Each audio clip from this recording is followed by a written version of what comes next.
Muy bien, buenos días. Vamos a trabajar con la última partecita de la punta que tenemos, de la capacidad motora de resistencia. Este es nuestro primer apunte. ¿Qué estamos aprendiendo en estas últimas clases? Estamos aprendiendo a entrenar la resistencia.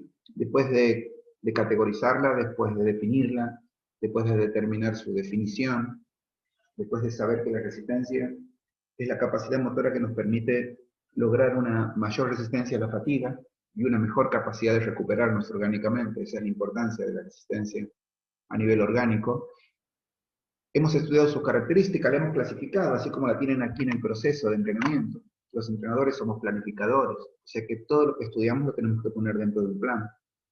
Ese plan que estudiamos en Introducción a la Planificación, de la Escuela Rusa de Entrenamiento, que divide la forma deportiva, o sea, el logro de la forma, en tres grandes periodos, el de preparación, el competitivo y transición. Todos importantes, no solamente para el logro de la forma deportiva, que es lo que se logra luego de los dos periodos de preparación, sino para especificar esa forma, para lograr el objetivo del alumno, y la transición, que es el periodo de fuera de entrenamiento específico, donde recuperamos a nuestro alumno para empezar otro proceso. La capacidad motora de resistencia, dentro de esa estructura, para poder incluirla dentro de esta forma de entrenamiento, Simple, que es el autor que estamos usando, la clasificó en formas y tipos. Tenemos dos formas de resistencia, resistencia de base y resistencia específica. A la vez, cada una de ellas tiene tipos. La resistencia de base puede ser 1, 2 y 3. Y la resistencia específica. De acuerdo al contenido, o sea, a lo que el alumno, la forma metodológica, disculpen, la forma metodológica en que el alumno va a trabajar, es que se distribuyen dentro del proceso el desarrollo de la resistencia para lograr la forma deportiva. Se empieza con resistencia de base 1. Lo que ocurre es que el entrenamiento preventivo, o sea que la resistencia de base 1 corresponde al ámbito del entrenamiento deportivo, tiene una particularidad, y es que el inicio de la resistencia requiere de un nivel de rendimiento de los sistemas cardiovasculares que no siempre lo tienen. O sea que el programa preventivo mínimo, que es la estructura más pequeña que tenemos para poder empezar a entrenar la resistencia de base 1, requiere ese programa preventivo mínimo como mínimo que un alumno pueda desarrollar 60 minutos continuos de tiempo bruto de carga con una intensidad cercana a 130 de frecuencia cardíaca, pero con una duración mínima de la carga de 12 minutos. O sea, empezar a entrenar la resistencia de base 1, la mayoría de los alumnos que ustedes tengan no van a poder. Por eso es que Simple creó el concepto de adaptación funcional. Adaptación funcional es poner a disposición los sistemas funcionales, corazón, pulmón, vasos sanguíneos y metabolismos celulares, para que el alumno pueda empezar a entrenar con los métodos específicos la resistencia de base 1. ¿Bien? ¿Por qué la resistencia de base 1 se entrena primero que ninguna otra después de la adaptación? Porque la resistencia de base 1 es la que es independiente de la modalidad deportiva, la que logra la adaptación de resistencia orgánica general, o sea, la que prepara todo el sistema para que pueda desarrollar fundamentalmente la resistencia específica. Pero también la resistencia de base 3 y la resistencia de base 2. O sea que es la base fisiológica para lograr la mejora de las otras formas y tipos de resistencia. Ahora bien, aprendimos la clase pasada que luego de la adaptación funcional es donde usamos para entrenar programas complementarios, o sea, usábamos la densidad para llegar, por ejemplo, en este caso, a una frecuencia cardíaca que tenga que ver con los 130. ¿Por qué los 130? Porque es lo que necesitamos para empezar a entrenar el programa preventivo mínimo, que está aquí, programa preventivo mínimo. Después de la adaptación anatómica, en el periodo de preparación general, cuando empiezo a desarrollar la resistencia de base 1, empiezo por el programa preventivo mínimo. ¿Eh? El programa preventivo mínimo es el que me pide a mí que mi alumno pueda estar como mínimo entre 10 y 12 minutos, como máximo 30, de frecuencia cardíaca. Por lo tanto, el programa complementario va a llevar a mi alumno desde lo que la sesión de reconocimiento marque, que puede ser 3 minutos, 4, 5, en 130 y sostenerlo, a través de dosificar la carga planteando entrenamientos cada vez más densos, eso lo vimos en el programa complementario.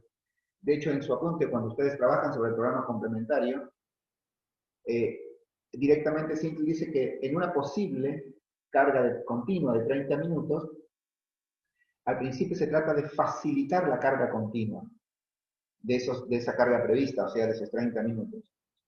Inicialmente, mediante descansos de forma interválica y reduciendo paulatinamente los tiempos y las frecuencias de las pausas. O sea, cada vez se hacen pausas más cortas y con tiempos más cercanos. Esto logra que el entrenador vaya permitiéndole al alumno adaptarse a una carga continua. Para eso crea Simple los programas complementarios.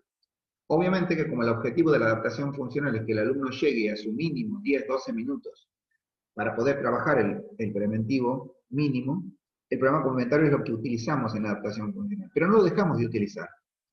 Porque luego, por ejemplo, si mi alumno hace 12 de minutos, pero es insuficiente porque lo que necesito es 30, entonces para llevarlo de 12 a 30 sigo usando los programas complementarios. Con lo que mi alumno trae, o con lo que lo pude lograr en la adaptación funcional, utilizo un método continuo extensivo. Pero no dejo de usar el programa complementario para que mi alumno progrese la carga.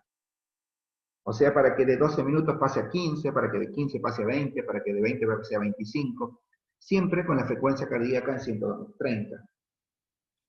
Ahora, y esto vamos a empezar a estudiar hoy. Una vez que mi alumno deja de entrenar el programa preventivo mínimo, ha logrado cosas, lo que ustedes en su apunte lo tienen como efecto. Por ejemplo, la célula de cualquier alumno, de cualquiera, está adaptada para consumir mayormente glucosa. Ni siquiera glucógeno, glucosa. El glucógeno está en el músculo y requiere de cierta adaptación y de cierta cantidad de glucógeno en los depósitos. En cambio, la glucosa sanguínea es la que están usando ustedes en este momento. Solo que el sistema que predomina es el oxidativo. Pero lo que están usando en este momento es la glucosa. Para la glucosa sanguínea, para producir la energía que necesitan para escuchar esta clase y para entenderla fundamentalmente. Ahora bien, ¿qué es lo que adapta estar trabajando con alumnos durante 4, 6, 8 semanas, durante 60 minutos semanales o más, según la técnica? Si está haciendo carrera, puede ser entre 9 y 12 kilómetros de carrera por semana, o si está en la bici, 20 o 25. No olviden que todo lo que estoy diciendo en este momento es lo que ustedes tienen en el programa preventivo mínimo en su apunte, ¿no? Bien, trabajando el 50% de VO2, o sea, sin una frecuencia cardíaca de 130, todo lo que va a lograr con ese método y con las intensidades es que la célula del alumno se empiece a adaptar a movilizar las grasas. O sea, la grasa que tiene en las células musculares va a empezar a ser usada, se llama oxidación de los ácidos grasos. O sea, va a empezar a ser usada. Con lo cual van a lograr una adaptación. No olviden que la grasa rinde hasta 3 veces más de energía que la glucosa. Eso vuelve a la célula mucho más económica. Se recupera mucho más rápido, se fatiga mucho menos, después de trabajar con el programa preventivo mínimo. Eso hace que el corazón tenga que trabajar menos. Ustedes piensen que el corazón es el que bombea la sangre. La necesidad metabólica de glucosa, por ejemplo, hace que el corazón trabaje rápido. Ahora, si el corazón, la célula, perdón, necesita menor cantidad de glucosa y necesita grasa, al bajar el 30% el trabajo cardíaco para que la célula tenga el combustible necesario, eso permite la economía del trabajo cardíaco. Obviamente, va a haber un incremento en la circulación periférica, va a haber una hipertrofia cardíaca, va a mejorar la utilización inclusive, que es el efecto de ahorro que tiene el glucógeno. El alumno se va a recuperar más rápido y va a mejorar su eficiencia. Cuando logran eso, que se logra más o menos entre 4, 6, 8, según el alumno, semanas de haber trabajado el programa preventivo mínimo, utilizando métodos continuos extensivos y programas complementarios para avanzar en el tiempo, vamos a empezar a entrenar el programa preventivo óptimo, donde vamos a usar métodos continuos extensivos también, intensivos también ahora, y programas complementarios. No olviden que los métodos los estudiamos por separado, creo que en la segunda o tercera clase. Bien, ahora bien, No estudiamos el programa preventivo mínimo. No estudiamos todavía. En el apunte luego del programa complementario tienen el programa preventivo mínimo, lo vamos a poner en nuestro pizarrón virtual. Aquí está. Lo primero que dice es que el programa es eficaz para personas cuyo consumo de oxígeno es 45 mililitros por kilogramo por minuto de consumo en varones y 38 mililitros kilogramos minuto en mujeres. Estos valores constituyen una norma, y esto lo quiero explicar, porque dice, constituye la norma idónea para la condición física general. Bien, estamos hablando de deportistas.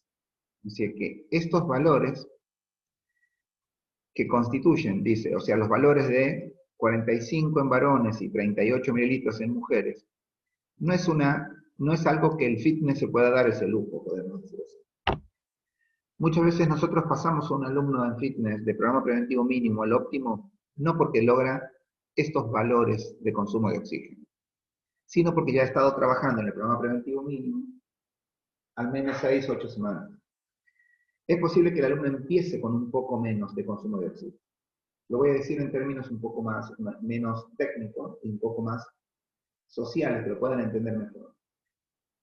Un alumno que tiene más o menos esos niveles que están en el pizarrón, de 45 a 38, en realidad de 38 a 45 miligramos por kilo de músculo en minutos, ese valor de consumo, puede llegar a estar el corazón en 130, tiene una cierta eficacia que le permite estar casi 30 minutos en 130.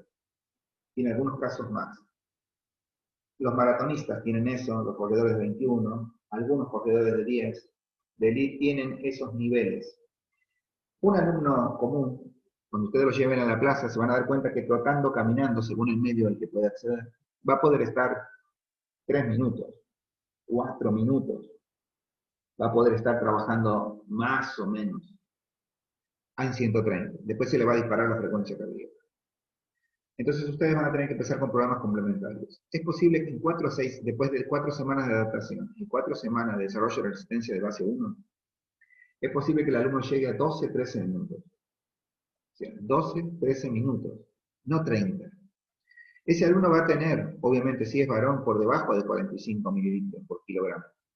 Y si es mujer, por debajo de 38. Pero eso no quiere decir que nosotros no podamos empezar con el programa preventivo óptimo.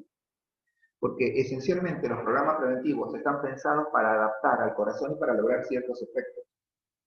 O sea, un alumno que ha venido trabajando 3 veces por semana para lograr 60 minutos, que es el tiempo bruto de carga, el entrenador necesita progresar esa carga, e inclusive necesita progresar los 130 con el que viene trabajando.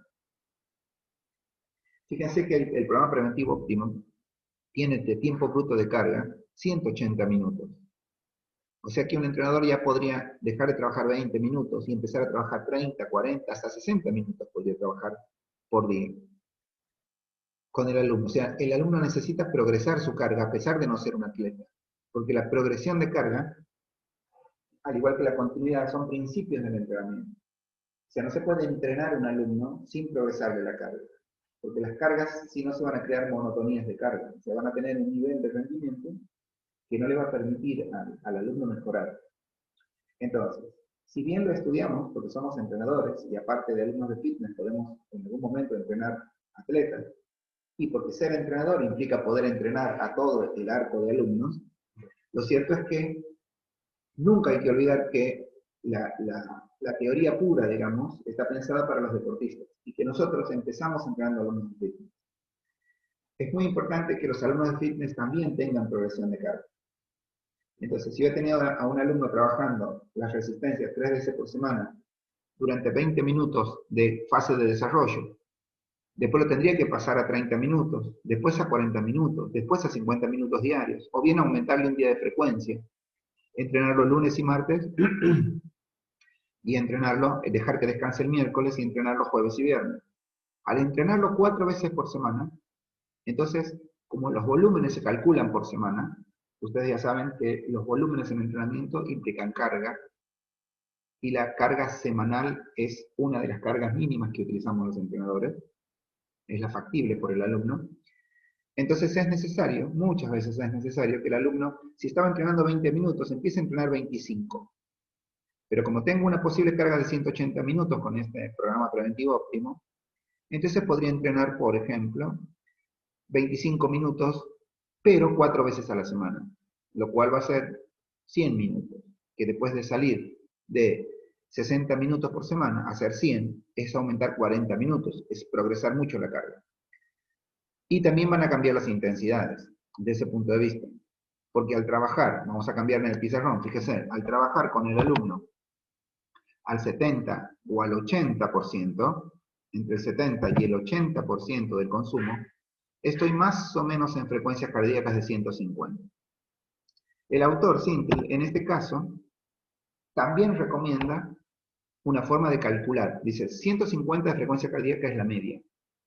Yo recomiendo a ustedes, vuelvo al alumno de fitness, que si están con un alumno de fitness que estuvieron trabajando en 130, programa preventivo mínimo, cuando pasen al óptimo antes, hagan un intermedio en el 140.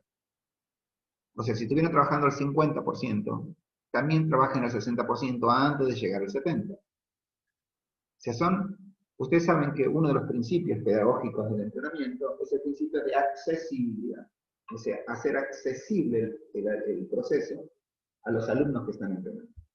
Entonces, es conveniente que hagan eso. O sea, que no se cierren en 150, en la letra dura, sino más bien en lo que buscamos. El entrenamiento, una de las definiciones que tiene, es progresar la carga para lograr un determinado rendimiento. No es prioridad del atleta. Cualquier alumno que entrena necesita de la inteligencia, o sea, de la capacidad de usar los conceptos de un entrenador para progresar una carga. Si están con un alumno de fitness entrenando en 130, 50% de su rendimiento, antes de llegar al 70, que es la intensidad de la carga que siempre impide para el programa preventivo óptimo, pasen por el 60%, o sea, por 140. ¿Bien? Y después llegan a 150. Esa frecuencia cardíaca, trabajando entre el 70 y el 80, también es eficiente si la toman tomando un número fijo que es 170 y restarle la edad del alumno. Entonces eso va a dar una frecuencia cardíaca más o menos óptima para trabajar la intensidad de la carga de un programa preventivo óptimo. La duración de la carga, a diferencia del método anterior, si ustedes se dan cuenta, si lo ponen en un cuadro se van a dar cuenta que van progresando todo. Antes trabajaban desde 10 a 12 minutos a 30, ahora empiezan en 30 y terminan en 60-70. O sea, esa es la duración de la carga continua que tiene que tener el alumno. Hay algo que tienen que acordarse también cuando lean esta parte de la pregunta. ¿Qué es una carga continua? Una carga continua es una carga ininterrumpida, donde las frecuencias cardíacas se tienen que mantener en variables que estén dentro de los programas que están entrenando. Cuando un alumno está entrenando dentro de un programa preventivo óptimo, entre 130 y 150 es el rango en el que tiene que trabajar. Si yo hago que un alumno dé vuelta una plaza flotando, y me doy cuenta que en la tercera vuelta viene trabajando en 130, 140, 150 de frecuencia, y que se le dispara un poco, si yo hago que el alumno camine, pero nada más que media vuelta a la plaza, y que cuando va a salir vuelve a tener 140, se considera un trote continuo, a pesar de que haya caminado durante, vamos a suponer que la plaza tenga 400 metros. ¿Sí? Entonces, hace 1200 metros, porque hizo 3 vueltas la plaza. Cuando hace media vuelta, o sea, cuando hace un cuarto de vuelta a la plaza, está haciendo 50 metros caminando. Pero no importa que haya parado de correr para que el método sea continuo. Importa que el corazón, que estaba en 160, por ejemplo, haya bajado de nuevo a 140, 150. El trabajo cardiovascular es lo que mide el método. No es el hecho de que camine, corra, haga una clase de técnicas, esté nadando, pedaleando.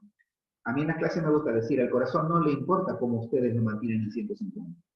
Puede ser una cinta en su casa, puede ser dentro de una pileta nadando, puede ser con una clase de aeróbica, puede ser trotando. No, el corazón no le importa. Lo que le importa es que se está adaptando si su latido está dentro de los rangos que pide el programa, en este caso el programa preventivo óptimo. A los deportistas en laboratorio no se le mide el medio, se le mide el método, o sea, el órgano. Lo que ustedes mejoran de un atleta es el corazón, los vasos sanguíneos, el pulmón, la captación de oxígeno, el metabolismo celular. El medio no es tan determinante. Me gusta decir que cuando ustedes van a, no sé, ahora que podemos ir a la costa, van a la Mar del Plata, por ejemplo, de veraneo, No es la única ruta, es la 2 para llegar. O sea, no es el único medio.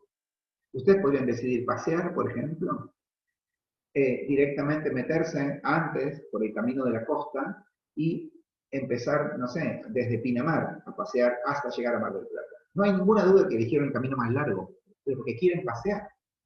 La ruta es el medio. Ustedes van a llegar a donde quieren ir, que es el Mar del Plata. Eso es lo que van a decidir qué hacen en el camino. Aquí es exactamente lo mismo. ¿Para qué se entrena Alonso? Para mejorar fisiológicamente al alumno, lograr el rendimiento. Y esa fisiología, cuando se trata de resistencia, implica al corazón, a los vasos sanguíneos, al pulmón y a los metabolismos celulares. Y todo lo que estamos estudiando se llaman medios, o sea, si es corriendo, caminando, no importa. Cuando el alumno tiene que mejorar su resistencia de base, después de entrenar el programa preventivo mínimo, tiene que entrenar el óptimo. Pero técnicamente lo que está haciendo el alumno es saliendo de frecuencias cardíacas de 120, 130, y llegar a frecuencias cardíacas de 150. El camino del medio va a tener que ver el medio, va a tener que ver con lo que el entrenador tiene a mano. ¿Bien? Por eso que la duración de la carga también progresa. Pero no es que llegamos de hay alumnos que no van a empezar en 30 minutos con carga continua en 130, pero sí con un programa complementario. Por eso en el pizarrón anterior yo les decía que cuando están entrenando la resistencia de base 1 y están en un programa preventivo óptimo y no pueden usar digamos, un método continuo extensivo, tienen que empezar con el complementario. Si el alumno terminó en 20 minutos, no tiene para llegar a 30. Y para llegar a 30 van a necesitar un programa complementario. Van a necesitar una pausa pequeña, como la que acabo de decir. O sea, una pausa caminando, pero que el alumno no baje la frecuencia cardíaca a 90, porque se convirtió en un interválico. Es más, se convirtió en otro método, ¿no? Un método de repetición. Bien, entonces la duración de la carga dice como mínimo, pero está hablando de esta persona, que es un deportista, y está hablando con estas características. Pero uno puede progresar la carga de la medida en que el alumno pueda. El programa complementario sirve para llegar a 30-35, así como en el programa preventivo mínimo sirvió para llegar a 12 minutos. Luego la frecuencia de entrenamiento, lo mismo. En la semana se puede hacer 6 estímulos de 30 minutos, o sea, entrenar 6 veces a la semana, de lunes a sábado, o se puede trabajar, que fue mi ejemplo, 60 minutos, pero 3 veces por semana, que es lo que daría los 180 de cargas más o menos calculadas en laboratorio para la mejora del consumo de oxígeno. Los métodos, ya lo dije, pero lo repito porque está en el apunte, continuo extensivo e intensivo. No olviden que para llegar a ello hay que lograr que el alumno puede hacerlo a través de métodos de programas complementarios. Otro concepto a analizar es el volumen total. El volumen debe ser alto. Las resistencias de base 1 con el programa preventivo mínimo trabaja con volúmenes bajos, o sea, por debajo de 30 minutos. Ahora, el programa preventivo óptimo, otra de las adaptaciones que requiere es que el alumno sube el volumen total con el que está entrenando. Que empiece en 30 y que termine en 90. ¿Bien? O sea, que aumente el volumen con el que estuvo trabajando en el programa preventivo mínimo. Perfecto.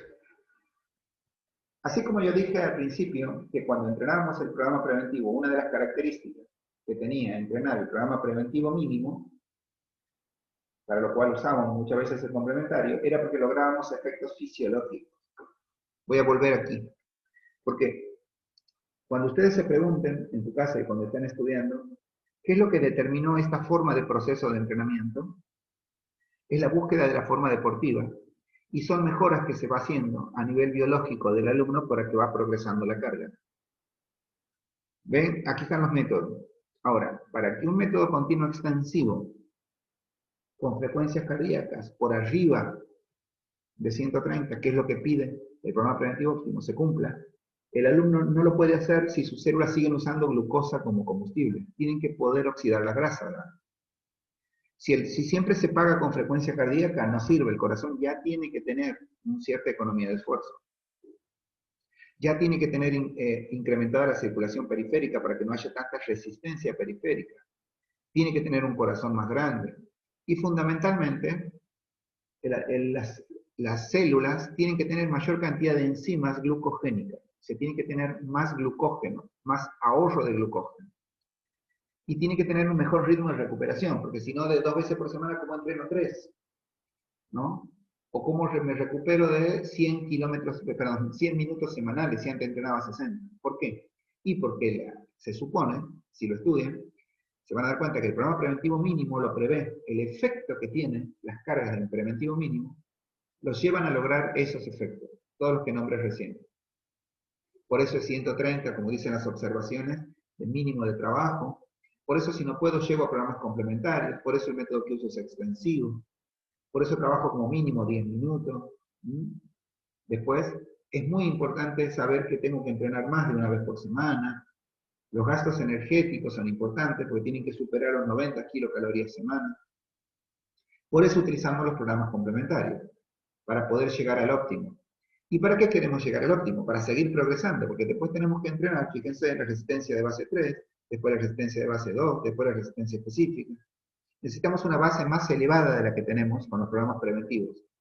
Por eso es que el programa preventivo óptimo busca, así como el anterior me permitió tener más glucógeno, bueno, este método que estamos usando ahora nos va a permitir la mejora del metabolismo del glucógeno. Vamos a los efectos del programa preventivo óptimo. Ahí están los efectos. ¿Qué significa que mejore el metabolismo del glucógeno? Como el programa preventivo mínimo. Vamos a corregir cosas. Aquí está más el programa preventivo óptimo. Como el programa preventivo mínimo me había aumentado la cantidad de glucógeno, ahora voy a trabajar sobre el metabolismo del glucógeno.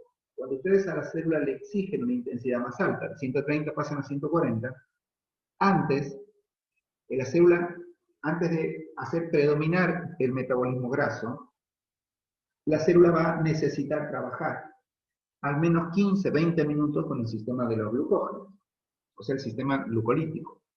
El tema es que la célula, para ser más eficiente, tuvo que aprender a utilizar el glucógeno muscular. O sea, no puede seguir usando la glucosa sanguínea como lo está haciendo ahora.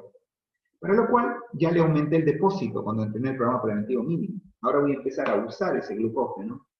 Con el efecto, al usar el glucógeno, lo que logro es catabolizar todo el depósito de glucógeno. Entonces, cuando el alumno se recupera, lo supercompensa. Pero al usarlo mucho, estoy utilizando muchas enzimas que son las que permiten degradar. Eso es mejorar el metabolismo. La célula se empieza a volver económica utilizando el glucógeno, más económica que usando la glucosa. ¿Bien? ¿Qué permite eso? ¿Se acuerdan que el umbral anaeróbico estaba, el umbral, o sea, cerquita del umbral anaeróbico, es con trabajos de intensidades medias altas? Por eso es que vamos a empezar a utilizar el método continuo intensivo. El método continuo intensivo permite tener intensidades más altas, cercanas a ese umbral. Ese umbral que va a llegar a 160 más o menos. Y eso va a aumentar, por eso cuando dice mayor velocidad en condiciones de umbral de la montaña, eso dice, que lo copié aquí en nuestro pizarrón, significa que un alumno desentrenado, cuando el corazón llega a 150, inmediatamente se dispara a 170, 180 y el alumno tiene que parar. Al trabajar el corazón en el umbral, o sea en 150, de forma continua, entonces el corazón se adapta a esa intensidad. Entonces mi sistema puede estar mayor cantidad de tiempo en ese umbral. O sea que puedo utilizar una mejor velocidad en ese umbral. Y eso mejora mucho el rendimiento, no solo metabólico, sino también cardiovascular. A nivel metabólico hay un aumento del consumo de oxígeno, porque hay un aumento de capilares. Cuando el corazón bombea sangre tan fuerte, el torrente sanguíneo, la velocidad, la cinesia que tiene, la velocidad a partir de la cual se mueve la sangre, hace que la sangre choque más fuerte con los vasos más pequeños, porque no olviden que las arterias y arteriolas, como tienen músculo liso, pueden hacer vasodilatación, ¿bien? Y vasoconstricción.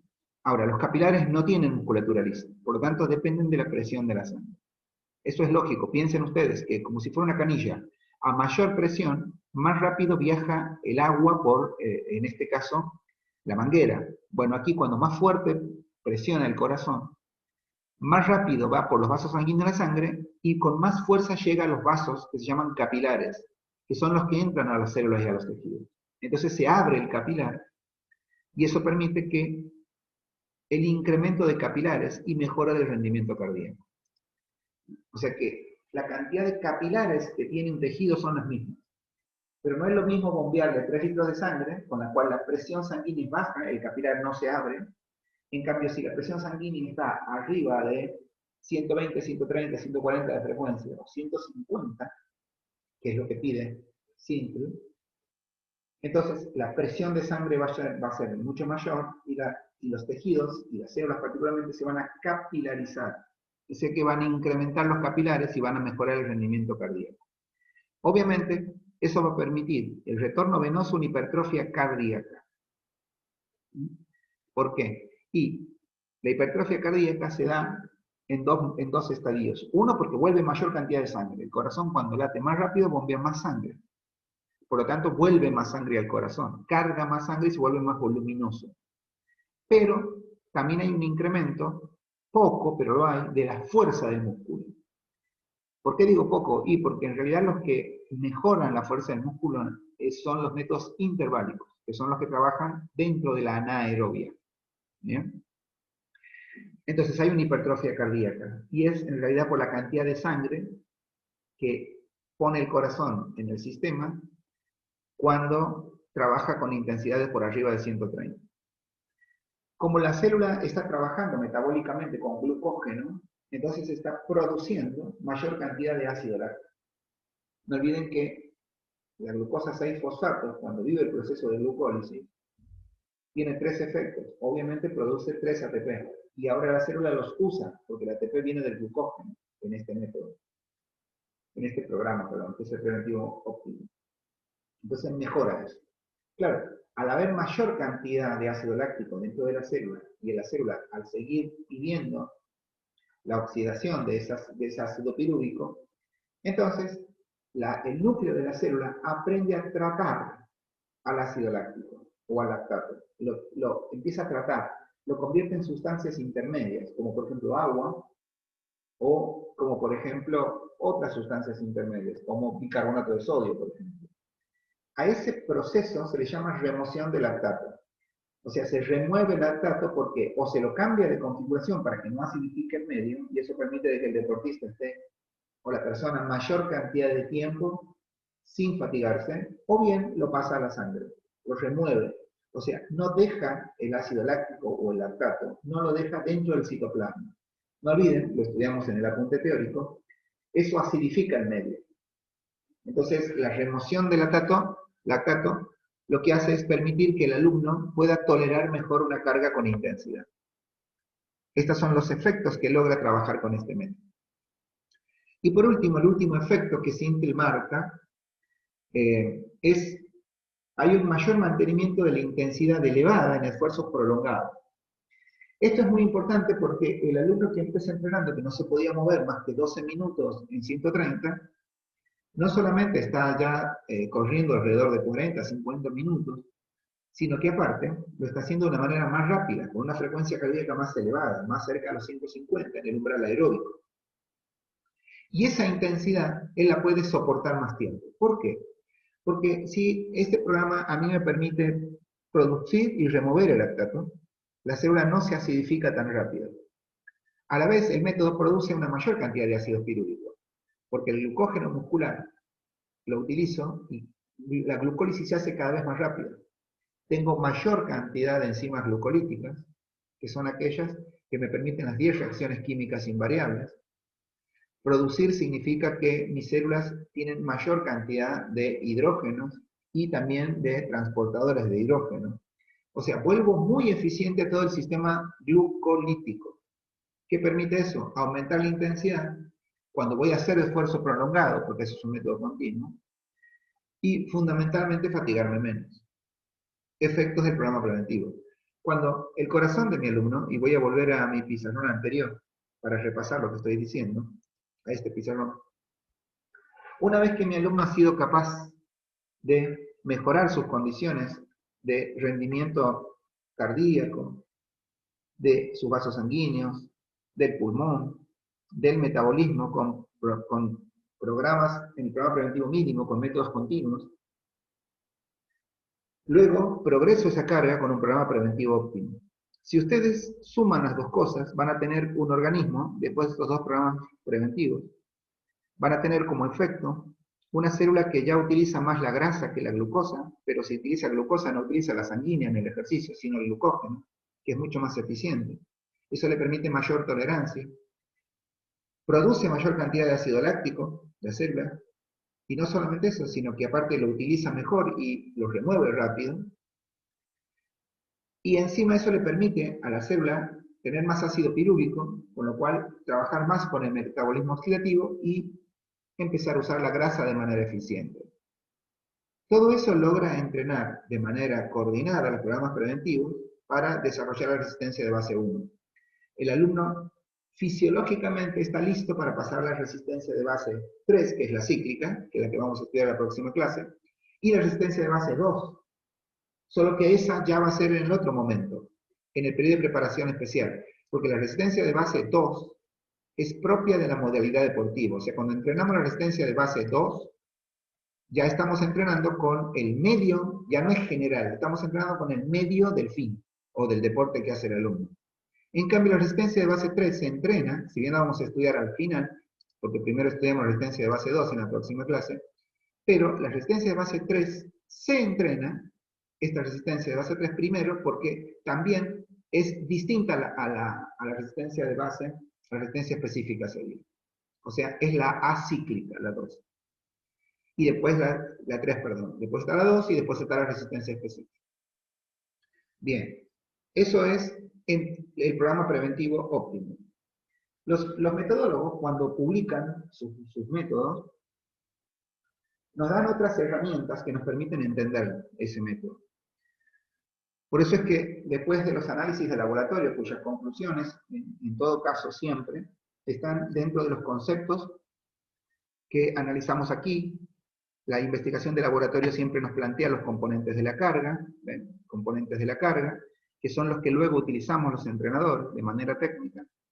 Luego nos dicen los efectos que producen trabajar con un alumno con ese componente de carga.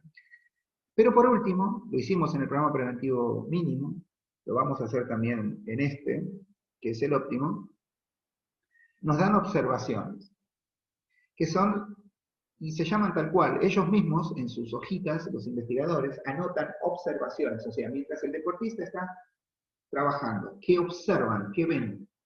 ¿Bien?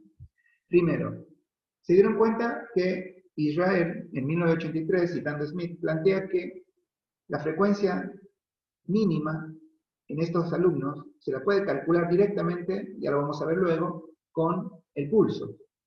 Pero también dicen que se logra buenos niveles de cálculos a través de tomar este número, 170, restarle la media edad vital en años de la persona, ¿no? Y más o menos eso, tomado con una frecuencia de 10 minutos, determinaría una frecuencia ideal. ¿Sí? Lo que yo diría es que no está mal, es una investigación que se hace de laboratorio, no es la que mejor nos sirve usar a nosotros en una plaza, en un parque. No es lo más eficiente tomar 170, media edad, y restarle 10, y que eso sea por minuto. No es muy eficiente. En la práctica, en el laboratorio sirve, en la práctica sirve menos. Y tiene muchos factores por lo que es así. Por ejemplo, no es lo mismo entrenar en 45 grados de calor que entrenar a los 30, que entrenar a los 20. No es lo mismo con 15 km por hora de viento que con 80 km por hora de viento. El único que rápidamente, no números estables como son algunas fórmulas, lo mismo pasa con Cooper, con el test de Cooper, son números fijos. Lo que quiero decir es que los números fijos no suelen determinar el momento. Cuando estudiamos la frecuencia cardíaca, nosotros vimos que los teóricos dicen que la frecuencia cardíaca hay muchas razones por las cuales pueden variar. Por ejemplo, la temperatura, la humedad, el nivel de alimentación, la pauta de descanso, el nivel de peso del alumno o de sobrepeso. La condición, por ejemplo, si es una mujer, la semana del ciclo en el que se encuentra, en el ciclo hormonal, las semanas premenstruales, por ejemplo, suelen ser muy catabólicas. Por lo tanto, calcularle una frecuencia con 170 menos la edad vital a la mujer en ese momento es como, por ejemplo, un varón de 50 años que está o de 55 años, que está en una etapa de andropausia, por ejemplo, donde el catabolismo es más alto, las hormonas que permiten la recuperación cardíaca son menos elevadas, inclusive la testosterona. Entonces, lo que yo digo es esto, en deportistas es posible que tomar 170 menos edad media vital y restarle 10 es un método efectivo.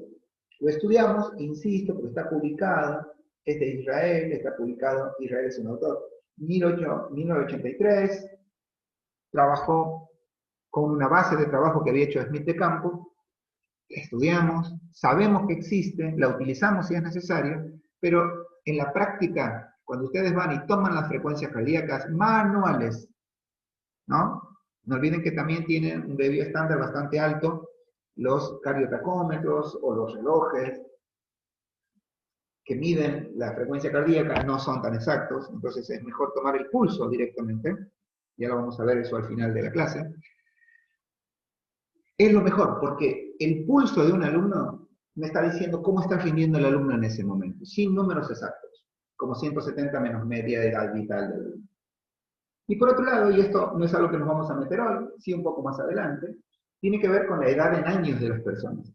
Si yo tengo un alumno que entrenó desde chico y tiene 50 años, y tengo un alumno sedentario de 50 años, ustedes y yo sabemos que no rinden igual. Ahora, si tengo dos corredores de elite de 50 años, es obvio que rinden más o menos parecido. Pero son dos corredores de elite que seguramente corren desde, o sea, son atletas de chicos. No se puede medir un sedentario de 50 años con un atleta de 50 años.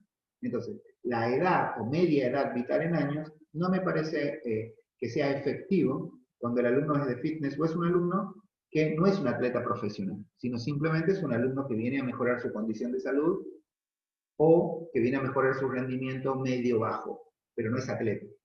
Bien, esa es la primera observación que analizaron ellos en laboratorio midiendo deportistas.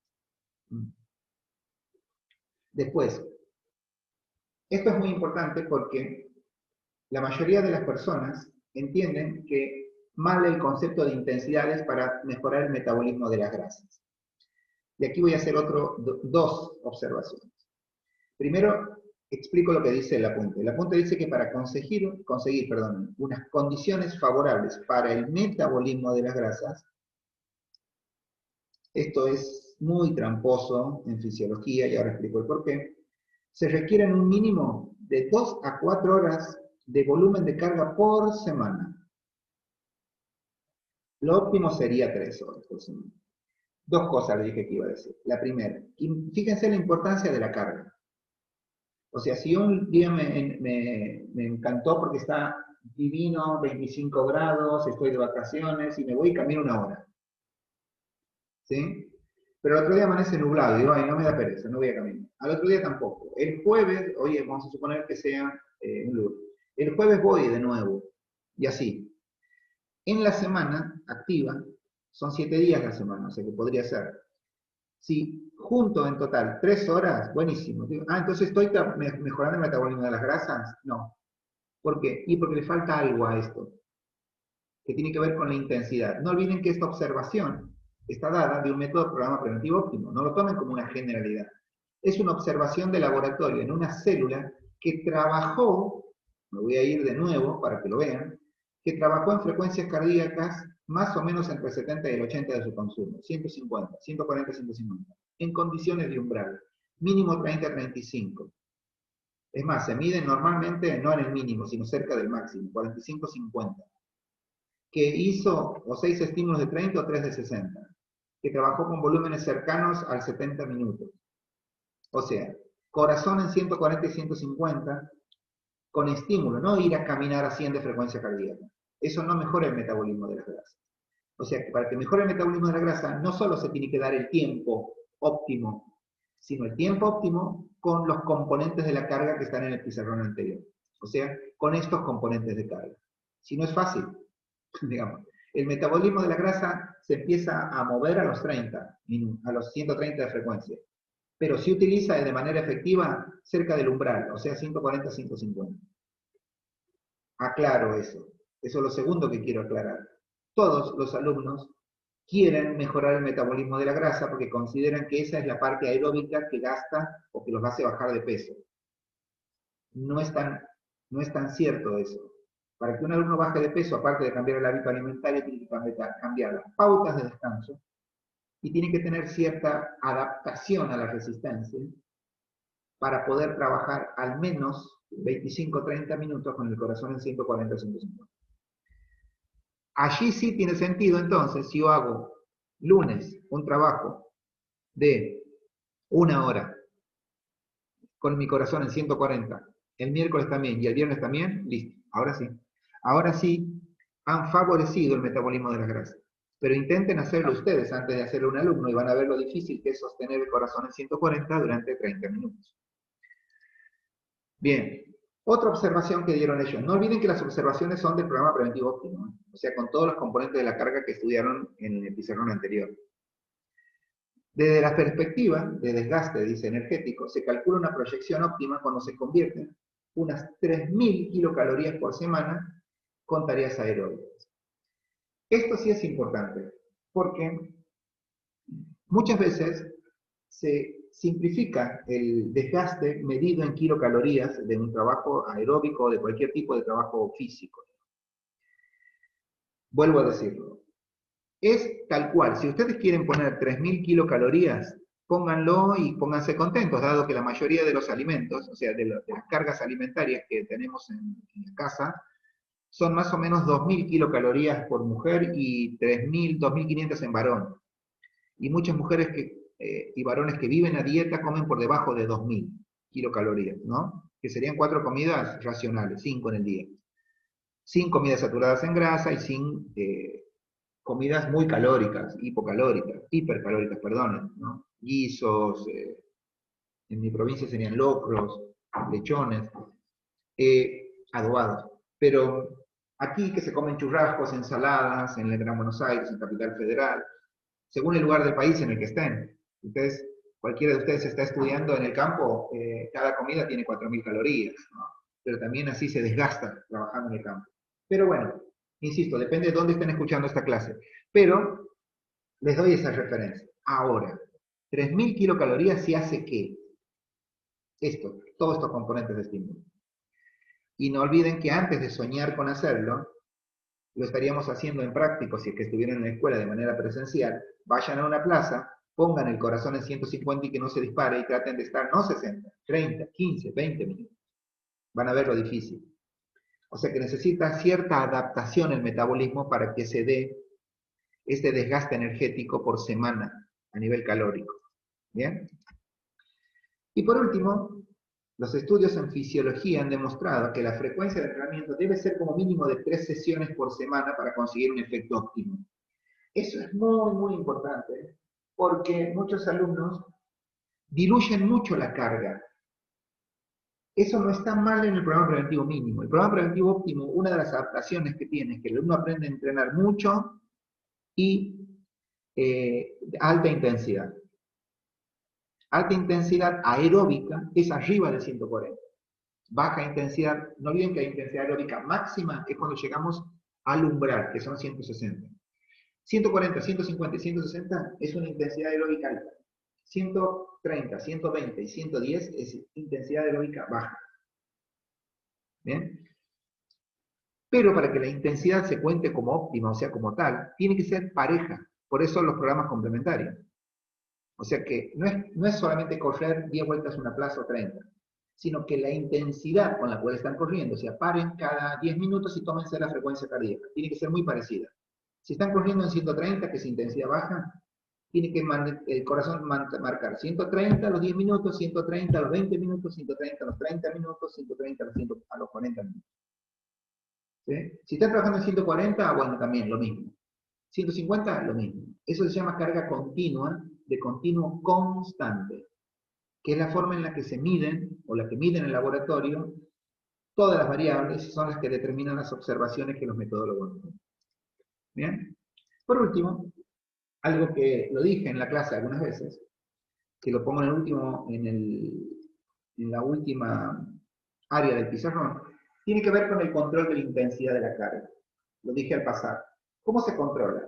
Lo más común, lo mejor, lo recomendable es hacerlo a través de la frecuencia cardíaca. ¿Cómo se toma la frecuencia cardíaca? Por el pulso. Ustedes saben que el corazón hace sístole y diástole, y cada sístole cardíaca en las arterias que están más cerquita de la piel, como es la arteria radial o la carótida, la radial está en la mano, aquí donde ahora que nos estamos controlando la temperatura, también se controla en la misma región, en la muñeca, ¿no? Lo dice el apunte. En la muñeca, o en la carótida, dice la radial, ¿no? En la muñeca. Hay que mantener allí, hay que mantener el dedo hasta que uno sienta la sístole, o sea que el dedo se levanta. Ahí sería la sístole. ¿Bien? Y se cuenta la sístole, que es lo mismo que contar cada latido cardíaco. Lo recomendable es que el alumno esté al menos 10 segundos contándose. El entrenador pone 10 segundos en su cronómetro y el alumno luego le dice el número de veces que latió, o sea que el dedo se subió, que hubo una sístole. Y eso el entrenador lo multiplica por 6, y eso le da cuánto late, por ejemplo, si da 6, ¿no? Perdón, si da 10, va a ser 60 latidos. Si da 11, serán 66 latidos. Si da 12, serán 72 latidos, y así. La cantidad de latidos que dice el alumno en ese 10 segundos. Obviamente que si lo toman en 15 segundos tienen que multiplicar por 4, si lo toman en 20 tienen que multiplicar por 3, porque el objetivo es lograr saber cuánto tiene de frecuencia cardíaca minuto el alumno. Absolutamente eficiente. Es la más usada en el campo porque es la que mejor eficiencia nos da, es la más fácil de enseñarle a un alumno también, a buscarse su pulso, ya sea en la carótida o en la arteria radial. Y después existen estudios de control de intensidad, es necesario que lo sepan, está publicado, Poblansky trabajó con eso, y demostraron varias áreas de funcionamiento de lo que se llama la intensidad del ritmo respiratorio. Tiene evidencia científica, lo es, y muchas veces tiene que ver con las intensidades tomadas en la carrera o en la caminata, que se la toma por ritmo. Por ejemplo, 4 pasos por respiración. Inhalo, exhalo, ta, ta, ta, ta, inhalando, ta, ta, ta, ta, exhalando. ¿No? En el caso de intensidades medias no hay que tomarla en 4, sino hay que tomarla en 3 pasos por respiración. Estas investigaciones que se han hecho en campo y en laboratorio son de evidencia, son muy difíciles de controlar en campo, digamos, fuera de un laboratorio. Úsenlas si quieren, no hay ningún problema. Lo que sí tienen que tener en cuenta, ¿para qué son? Por ejemplo, contar en pasos en el ámbito preventivo es positivo y es bueno, o sea, significa en los programas de resistencia de base, ¿no? De hecho, estamos hablando de eso, del control de la intensidad de carga en los programas preventivos. Ahora sí, tiene que estar, se queda por debajo del umbral aeróbico que estamos trabajando. Una carrera, por ejemplo, de ritmo de 3 pasos, produce intensidades de carga clara, pero más allá de ese umbral, en el caso de los no entrenados, actúan cerca del umbral. O sea que hay que tener en cuenta en dónde está entrenando el alumno. Porque obviamente que en situaciones de umbral anaeróbico, el ritmo respiratorio se eleva muchísimo, muchísimo. Insisto, vuelvo a decirlo, la frecuencia cardíaca es el medio más eficiente que tenemos. Después, contenidos del entrenamiento preventivo. Cuando hablan de contenido, los autores que no son latinos hablan de los medios del entrenamiento. ¿Sí? El contenido es el medio del entrenamiento. La resistencia de base tiene la particularidad de que no depende de la actividad del deportista, o sea que no requiere de la especialización, o sea, no es el medio del deportista. O sea, el corredor no tiene que correr en base, el nadador no tiene que nadar para la base, resistencia de base. Entonces es la sin especialización. Eso hace que se recomienden todas las formas cíclicas de desplazamiento para entrenar la resistencia de base 1, todas las que conozcan. El apunte hace allí una lista, ¿no? Correr, caminar, técnicas aeróbicas de gimnasia, marcha, la marcha es una técnica de caminata determinada, marcha cuesta arriba, esquí de fondo, no olviden que el libro simple es europeo, va a decir deportes europeos en sus ejemplos, ¿no? Ciclismo, natación, toda forma es buena para desarrollar la resistencia de base. Inclusive, como contenido, inclusive los juegos, ¿no? Juegos. Obviamente, si las interrupciones de esos juegos no se tendrían que mantener porque se tienen que cumplir métodos, no tienen que cumplir métodos, o sea, la frecuencia cardíaca tiene que estar en un determinado tiempo. Por ejemplo, si ustedes hacen un partido de básquet, tal cual un partido de básquet, no están entrenando. Ahora, ustedes pueden utilizar el dribbling de la pelota y, por ejemplo, que el alumno de alguna manera intente pasar al otro compañero, pero lo tienen que hacer en el tiempo, no del básquet, sino el tiempo que determina el método. Por ejemplo, si ustedes quieren estar 40 minutos de esa manera, tienen que ir y volver por la cancha. O lo tienen que hacer en un parque. Estoy hablando de básquet, pero puede ser fútbol, puede ser vóley, puede ser hockey, puede ser cualquier deporte. Se puede usar en los programas, pero si la vamos a estar 12 minutos en 130 de frecuencia, entonces hay que cambiar los métodos del deporte. Imaginen que una pelota en vóley o en básquet nunca está jugando tanto tiempo. Sí en fútbol, sí en hockey, pero es acíclico el deporte, no cíclico. Y ustedes necesitan convertir esa ciclicidad en algo cíclico. ¿Bien? Contenido en el entrenamiento. La característica que tiene que tener la dice aquí abajo, ¿no? Que siempre tiene que implicar más de la sexta parte, entre el 65 y el 70% de la masa muscular es lo que se considera un ejercicio para la resistencia. Inclusive podrían ser hasta circuitos dentro de un gimnasio. Vieron que los gimnasios tienen, por ejemplo, aparte de poder hacer una carga de un segundo tiempo con poco peso, obviamente de resistencia, o sin peso inclusive, puede pasar después por el escalador, puede pasar también por las máquinas de diferentes órdenes, que trabajando siempre que el corazón esté en 130, como les digo, pueden trabajar también con elementos de la carga que se usan para fuerza. Por último, es muy importante que cuando estudien los programas preventivos, no olviden que después nos tenemos que meter dentro de la resistencia de base 2, 3 resistencias específicas, así que el concepto de carga es muy importante, y el concepto de efecto de entrenamiento. Solo se calcula, dice el apunte, con tiempo real de carga. Y ese tiempo real de carga tiene que superar la frecuencia cardíaca mínima. O sea, no sirve para el entrenamiento deportivo, no sirve salir a caminar con frecuencia cardíaca por debajo de 100 de frecuencia, o trotar. Ahora va a llegar el verano y te van a ver un montón de gente trotar en la plaza, charlando entre ellas. Está bien, se llama actividad física, es buena, es positiva para la salud, pero no pueden esperar grandes niveles de rendimiento. ¿Sí? Normalmente, cuando ustedes utilizan, porque a eso se refiere en realidad el apunte, cuando ustedes utilizan cualquier tipo de actividad deportiva para lograr esto, porque esa es otra cosa. Ah, no, jugué un partido de fútbol con mis amigos. Entonces entrené la resistencia. No. Para que ese partido, de lo que fuera, sea utilizado como medio del entrenamiento de la resistencia, requiere cumplir tiempos específicos. Y eso implica, como dice el apunte a menudo, que los tiempos de juego se tienen que cambiar en relación a lo que el alumno hace. O sea, lo que el deporte significa. Por eso di el ejemplo del básquet antes y del vóley y de cualquier otro deporte. ¿Bien? Simplemente lo aclara, sí, me pareció interesante que ustedes también lo analicen, porque esto mata muchos mitos que tiene el entrenamiento, sobre todo de la resistencia, que la gente cree que entrenar resistencia es moverse, ya se está entrenando, o caminar o hacer un deporte. Sí es usarla, y sí es bueno para la actividad física, pero no implica, insisto, entrenamiento. Hemos terminado este apunte de resistencia. El próximo apunte ya va a trabajar sobre la resistencia de base 2 primero y la 3 después, y la seguiremos trabajando primero a nivel de contenido teórico y después la pondremos dentro de la planificación. Gracias por la atención, que tengan buen día.